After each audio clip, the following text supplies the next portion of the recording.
لە بەغدا چی ڕوودەدات؟ هیوی دووەم و شاراوەی دانوستانەکانی شاندی هەرێم لە بەغدا چۆن دەگوزارێت؟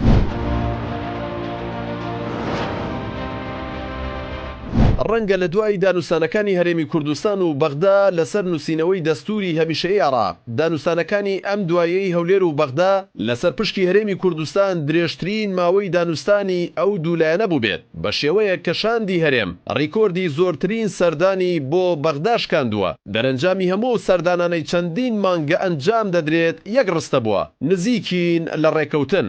کورسایی دانوستانەکانی ئەمجاری هەرێم و بەغدا لە هەولێر نییە وەک چۆن لە نێو مەکتەبی سیاسی حیزبەکانی هەرێمیش نییە، بەڵکو قورساییەکەی خراوەتە نێو هۆڵی پەرلەمان و سەرۆکایەتی کۆمار و نێو لایەنە سیاسیەکانی عێراق. بەڵام ئاخۆ ڕۆڵی نوێنەرانی کورد لە بەغدا چ لە پەرلەمان، سەرۆکایەتی کۆمار و حکوومەتی عێراق چی بووە؟ بۆ پرسێکی هێندە گرنگ کە قوتی نزیکەی 6 ملیۆن هاوڵاتی هەرێمی کوردستانی پێوە بەندە. ئاخۆ فەرمانبەرانی هەرێم کە نزیکەی 80 ڕۆژ جارێک موچە وەرەگرن دەتوانن دڵ بەو ڕستەیە خۆش بکەن کە دەڵێت نزیکین لە ڕێکەوتن؟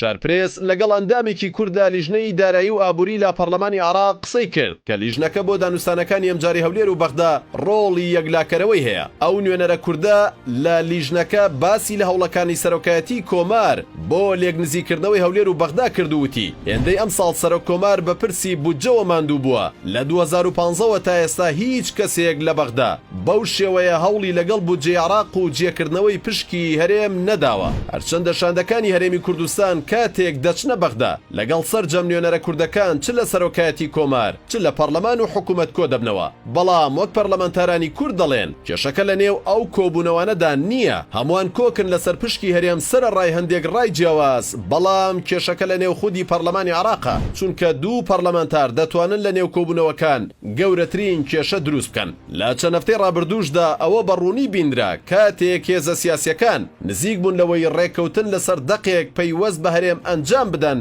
بەڵام عەمار توعمە پەرلەمانتاری عێراق بەتەنها شکستی بەو لێک نزیک بوونەوەی هێنا.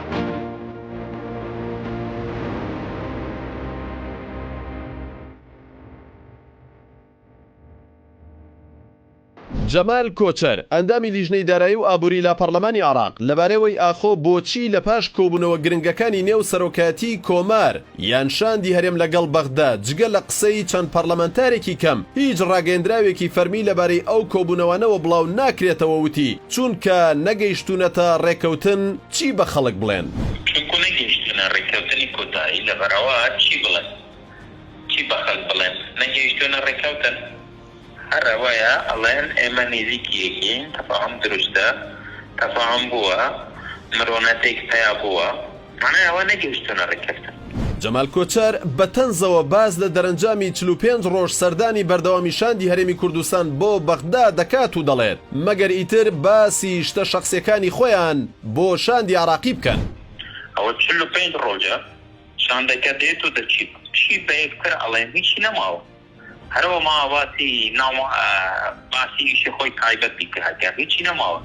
لە کوردەواریدا دەستەواژەیەک هەیە دەڵێت ئەم هەویرە ئاو زۆر دەکێشێت. ئەگەر بەو دەستەواژەیە تەماشای دۆخی ئێستای هەرێمی کوردستان و عێراق بکەین دەتوانین بڵین هەویری دانوستانەکانی هەولێر و بەغدا ئاوی زۆر کێشاوە. ڕۆژێک کورد لەسەر دەقێکی یاسایی بۆ پشکەکەی کۆکە بۆ سبەی شیعەکان دەقێکی دیکە دەبەنە پەرلەمان.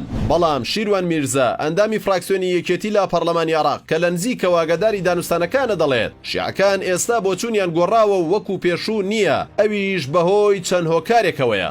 شیعەکان بەگشتی ڕەئیان تونتر بوو لە ئێستا، بەڵام ئێستا نەرمترە بە کۆمەڵێک سەبەب. یەکەم پێداگری وەفدی هەرێمی کوردستان و پێداگری هەرێمی کوردستان لەسەر ڕێکەوتن و مانەوەی زۆر و سەردانی زۆر و ئەو لیدارانەی کە کردیانە. دوو پێدانی داتا و زانیاری لەسەر داهات خەرجەکانی هەرێمی کوردستان لیژنەی داراییەتی بە حکومەتی عێراقی بەڕێزبوونەوەی نرخی نەوت بۆ خۆی کاریگەری هەیە.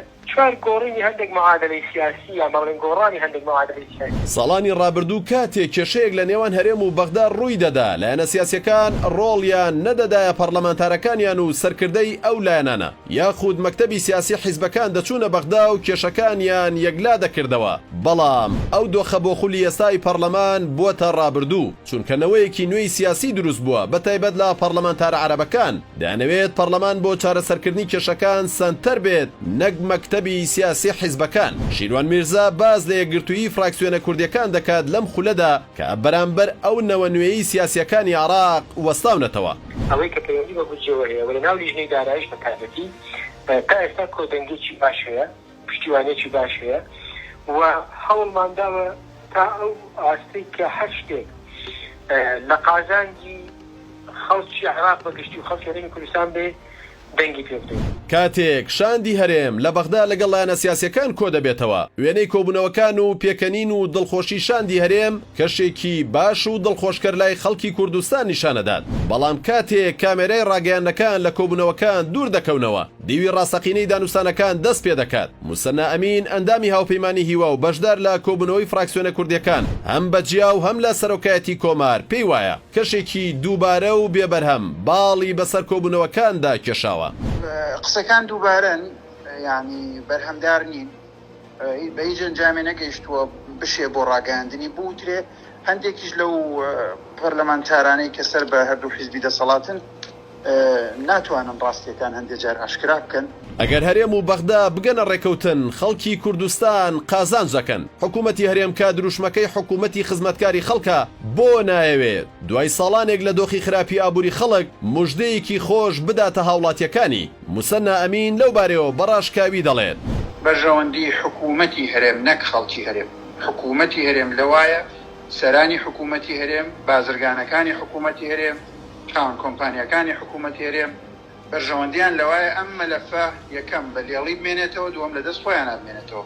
سەرچاوەیەکی گەورەی داهاتە بۆ ئەوان نەک بۆ خەڵک. دکتۆر بەشیر حەداد ڕایەکی دیکەی هەیە و گەشتبینە بە دانوستانەکانی ئەم دوایەی نێوان هەولێر و بەغدا. ئەو دەڵێت شاندی هەرێم بۆ گەیشتنە ڕێکەوتنی کۆتایی دەگەڕێنەوە بەغدا. لە چەند ڕۆژی ڕابردوودا باز لەوە دەکرا بەبێ پشکی کورد پرۆژە یاسای بودجە ڕەوانەی دەستەی سەرۆکایەتی پەرلەمانی عێراق کراوە. بەڵام دکتۆر بەشیر حەداد جێگری سەرۆکی پەرلەمانی عێراق تایبەت بە شارپرێسی ڕاگەیان تا ئێستا پرۆژە یاساکە نەگەیشتووەتە دەست سەرۆکایەتی پەرلەمان. کاتێک شاندی حکوومەتی هەرێمی کوردستان سەردانی بەغدا دەکات، یەکێک لەو شوێنانەی سەردانی دەکەن ماڵی سەرۆک کۆمارە. لەوێ چەندین کۆبوونەوە پەیوەست بە پشکی هەرێم لە پرۆژە یاسای بودجە ئەنجام دراوە، بەڵام کەمترین زانیاری لەسەر ناوەڕۆکی ئەو کۆبوونەوانە بۆ میدیاکان ئاشکرا بووە. هەرچەندە بەشێک لەو پەرلەمانتارانی قسەیان بۆ شارپرێس کرد دەڵێن هۆکاری ئەوە نەگەیشتنە ئەنجامی کۆبوونەوەکانە. بەڵام حەسەن جیهاد ڕاوێژکاری سەرۆک کۆماری عێراق ڕایەکی دیکەی هەیە و دەڵێت جنابی سەرۆک و هەم نائب ڕئیس پەرلەمان و هەم کاک قوباگیش توانیانە بەباشی دارەی ئەو کۆبنانە بکەن کە ئەکرێت و هەموو ئەطرافەکانی شتیا بەشداریەکەن و طبعاً دیارە ناکۆکیش هەیە و قسەی دژیش هەیە، بەڵام لە هەمان کات وحدەیەک هەیە لەسەر ئەوەی کە بە هەموو لایەک هەوڵ بدرێ لەم پەنجەیە دەربچین و موچەی فەرمانبەران و موازنەی هەرێمی کوردستان و بەتایبەتی موچەی فەرمانبەران سروشتی سیاسەتی فراکسیۆنە کوردستانەکان بە شێوەیەکە جگە لە پارتی تەنانەت لە نێوێکێتیشدا ڕای جیاواز و تەنانەت توندیش دژی سیاسەتی نەوتی هەرێم و مامەڵەکردنی لەگەڵ بەغدا بوونی هەیە. حەسەن جیاد نایشارێتەوە لە نێو کۆبوونەوەکان جیاوازی بۆ چوون هەبووە، بەڵام ماڵی سەرۆک کۆمار بۆتە میحوەری کۆکردنەوەی ئەو بۆ چوونە جیاوازانە. ماڵی سەرۆک کۆمار بۆتە مەحوەری دانیشتەکان کە دێن. طبعا خۆ دەزانی گروپی 15 لەسەر ئەدا لە حکوومەتی هەرێمی کوردستان لەسەر سیاسەتەکانی حکوومەتی هەرێمی کوردستان بەرامبەر بەغا لەسەر ئەوەی موچە کە لە هەرێمی کوردستان جاری وایە بە دوومان موچە لەدراوە ڕێی واضح و سەریحی خۆیانیان هەبووە. ئەمە دیمەنی پشت پەردەی دیدار و کۆبوونەوە بەردەوامەکانی چەند مانگی ڕابردووی هەرێم و عێراق بوون لەسەر پشکی هەرێم لە بودجەی عێراق کە هەمووان ئێستا چاوەڕێن لە نزیکترین کاتدا ڕێکەوتن و پەسەندکردنی لە پەرلەمان لەبارەوە بکرێت.